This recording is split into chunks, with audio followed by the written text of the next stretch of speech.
One of the things that people wrote in, a lot of people had questions about the banks, about what's happening with the banks, what you've changed with some of your investments over time. Jason Goldberg writes in, he says, please ask Warren about his views on the bank stocks in general and on Wells Fargo in particular. Over the last 2 quarters, he sold almost a quarter of his longstanding Wells Fargo stake.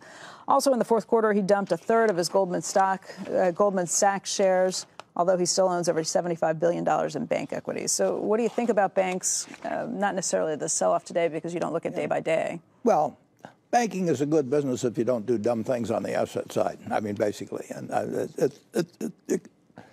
it's a business that the banks we own earn between, the commercial banks earn between 12% and 16% or so on net tangible assets. That's a good business. It's a fantastic business against the long-term bond, at 2%. If you have a choice between a 2% instrument and a 12% instrument, which one's going to win over time? So if you ask me whether I think banks are going to go down where they only earn 3 or 4% on tangible assets, I don't think that'll happen. The question is really whether they do something massively dumb. I mean, which periodically a number of banks have done, and I feel very good about the banks we own. They're very attractive compared to most other securities I see, and most of them are buying. Bank of America is buying in a lot of stock every year. So our ownership of the Bank of America this year probably will go up 7 or 8% without us spending a dime. I'd like to own any business, any good business where my ownership just goes up 7 or 8% every year without me spending any money, and on top of it, I get a dividend and so on. They're very attractive, both against interest rates and against against bonds and against other stocks, in my view. You say occasionally they do dumb things. Maybe you're talking about Wells Fargo with the scandal that it had. It just settled on Friday with a number of the regulatory institutions that were kind of looking into it, the investigations that were taking place for $3 billion. Yeah. Does this mean that they have kind of finally gotten through that and can move forward? I don't know the answer to that. I know that they paid $3 billion because it was announced. I don't know what else is outstanding. But Wells Fargo is classic in terms of one lesson. My partner, Charlie Munger, he says, whenever we have a problem, you attack it immediately. He says an ounce of prevention is not worth a pound of cure. An ounce of prevention is worth a ton of cure. And we've seen that time after time. And the interesting thing, and I don't know the details at all, but the original thing was a whole bunch of phony accounts. Now, I don't know how, if you open up a couple million phony accounts, you make any money on it at all. I mean, the shareholders didn't make money. People say that, well, the incentive structure was set up so that some of the employees didn't make money. It was the dumbest incentive system you can think. And as soon as you learn, you can devise dumb incentive systems. We've done them ourselves. I mean, you can cause people to do the wrong thing because they will do what they're incented to do. And they had obviously a very dumb incentive system. People started playing it various ways. And the big thing is they ignored it when they found out about it. I mean, you're going to do dumb things in business, and we do them every day, But you absolutely have to attack a problem as soon as it occurs, and you know about it. And if that had happened, Wells Fargo shareholders would be a lot better off. But Wells Fargo shareholders did not profit from opening up accounts that were phony accounts that had nothing in them. I mean, somebody was getting paid so much per account. And the practice spread because bad practices do spread if they're allowed to spread. And they were ignored, which is a total disaster. And look at the consequences. So 2 or 3 years later, who's paying? The shareholders are paying for something that didn't do them any good whatsoever. Is that why you've sold off some of the shares? No, not specifically. I know you don't want to get specific on why. No, I'm not recommending what stocks. People have to make up their own minds on that. But okay, I want to ask you a question about Todd Combs and his new role at GEICO. I got several questions that came in from that, and let's just use this one from Peter Lampras. During last year's interview on CNBC, after the 2018 letter was released, you were asked about succession at GEICO, and you mentioned that at a recent meeting at GEICO, you met about 40 of their top executives, and after each introduced themselves, they stated their length of time with the company. The shortest was 19 years. Please explain why none of these 40 top executives were qualified to take over as CEO after the retirement of Bill Roberts. Again, that's Pete Lamprous from Chicago. Yeah, Bill Roberts took over not even 2 years ago. And he has done a terrific job in connection with Tony Nicely. I mean, Geico is my first love, absolutely. I tell the other companies that you can compete for my second love, but you can't compete for my first love, which is Geico, because it goes back 69 years, and it did wonders for me. Anyway, Geico, Bill Roberts took over a little less than 2 years ago, and then in either October or November last year, he said he'd like to retire in a year. He would adjust it in any way that made it the easiest for us. And we did not have the person, in my view, to replace him at that point. And Todd Combs, who's worked with Berkshire now for 10 years, he actually was a product manager at Progressive in the past, and he knows a lot about insurance. Insurance is probably the only business I know something about that we're in. All the rest of them are total confusion.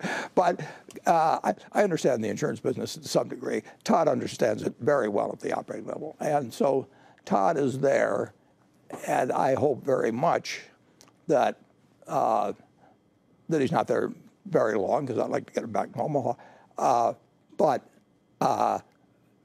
our intention always is to promote from within, and we would hope to pick out the right person at Geico. It isn't that there isn't somebody there, it's just you want to have the right one, because when you put somebody in, you're going to keep them there for a long time, and or her. And does that suggest Todd is not going to be there for a long time? I don't think he's going to. No, the plan is not for him to be. I mean, he has not made a permanent career shift,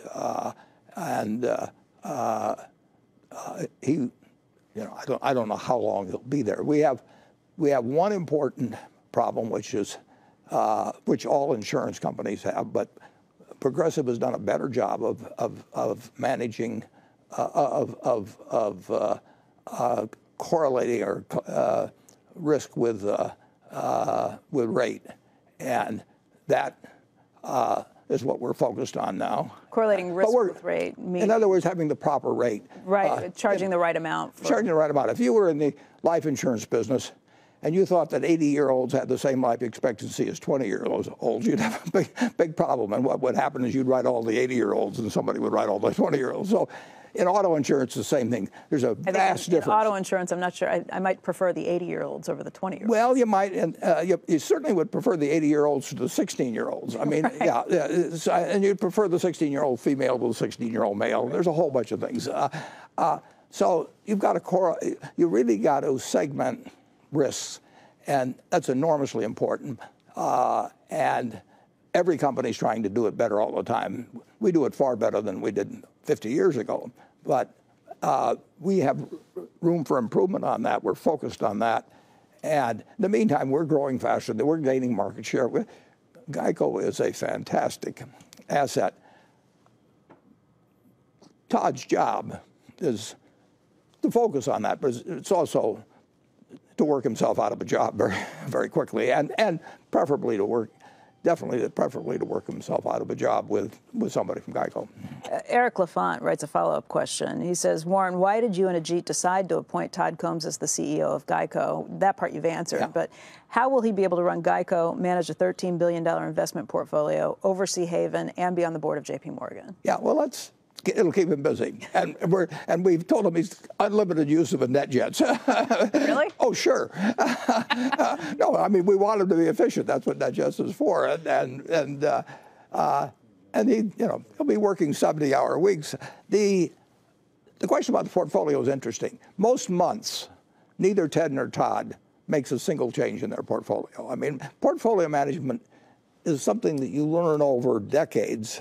And when I ran Solomon, I was running Berkshire portfolio. It is not something that you have to sit there day by day and do. People do it that way, but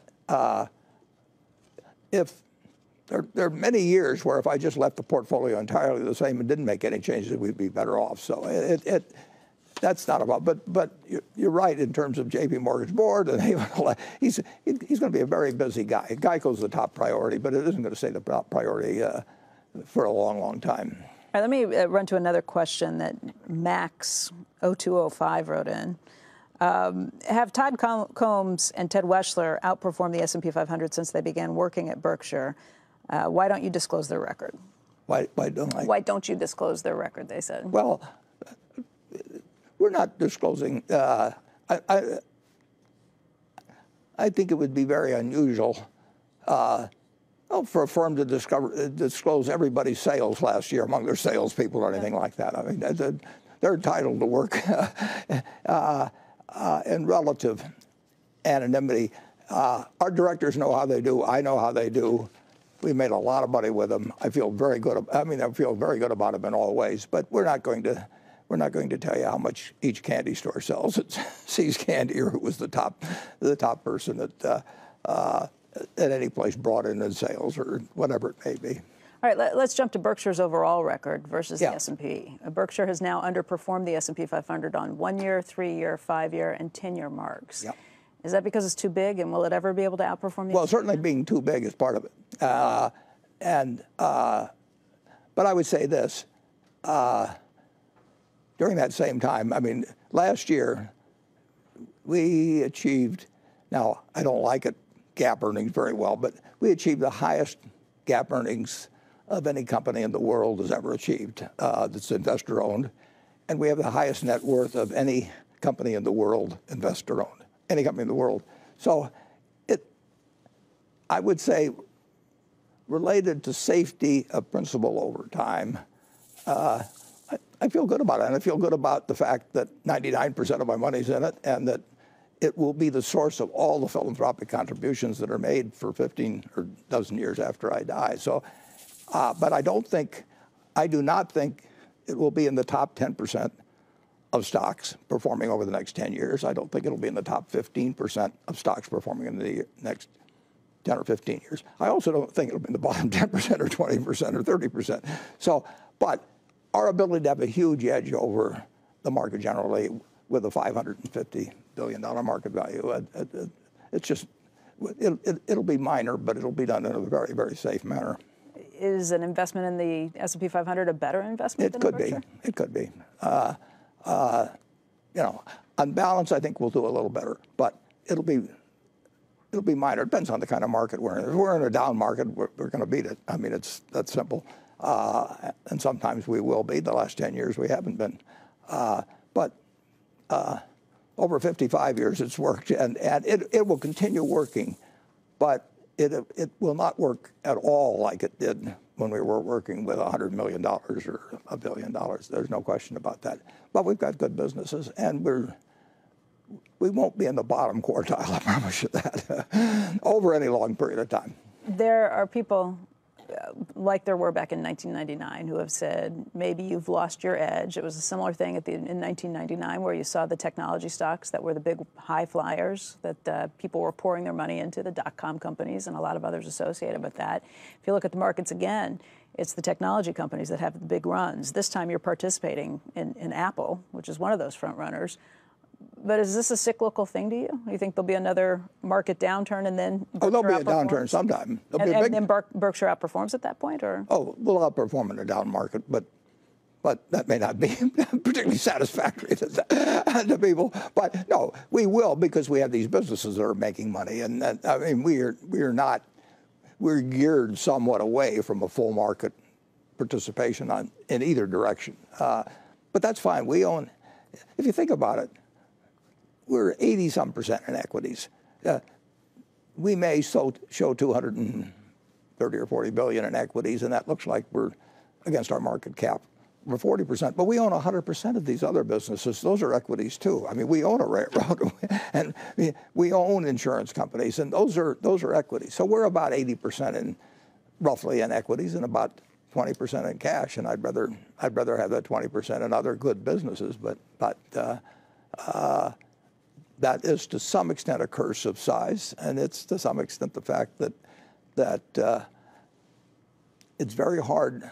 If interest rates stay at this level, we'll wish for the next 10 or 20 years, we'll wish we'd been 125% in equities. I mean, you know, equities are so much cheaper than bonds, long bonds, that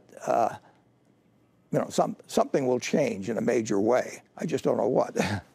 And I want to be prepared for anything, obviously. So that's why you keep so much cash around. You want to be able to be prepared for a downturn. You want to be prepared for a crisis. We want to be prepared for anything, Becky. We want to be prepared for pandemics. We want to be prepared for anything comes along.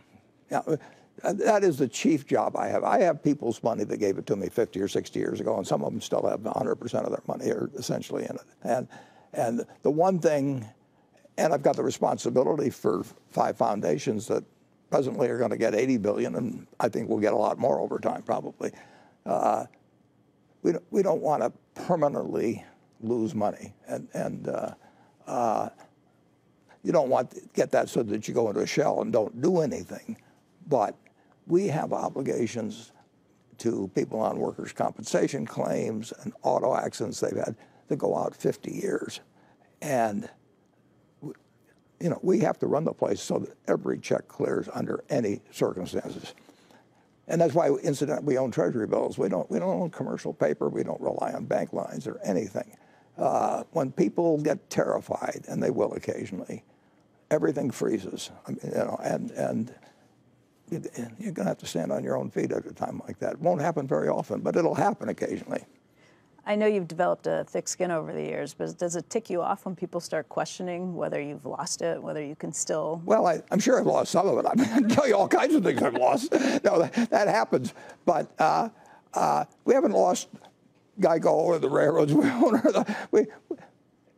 Berkshire, without me, is worth essentially the same as Berkshire with me. I mean, my value added is not high, but I don't think I'm subtracting value. But the big thing is how our businesses do and what we get to add in the way of businesses over time. And we can add them through marketable securities. I mean, we own 5.5% or a little over % of Apple. It's probably the best business I know in the world. And we own 5.5% of it.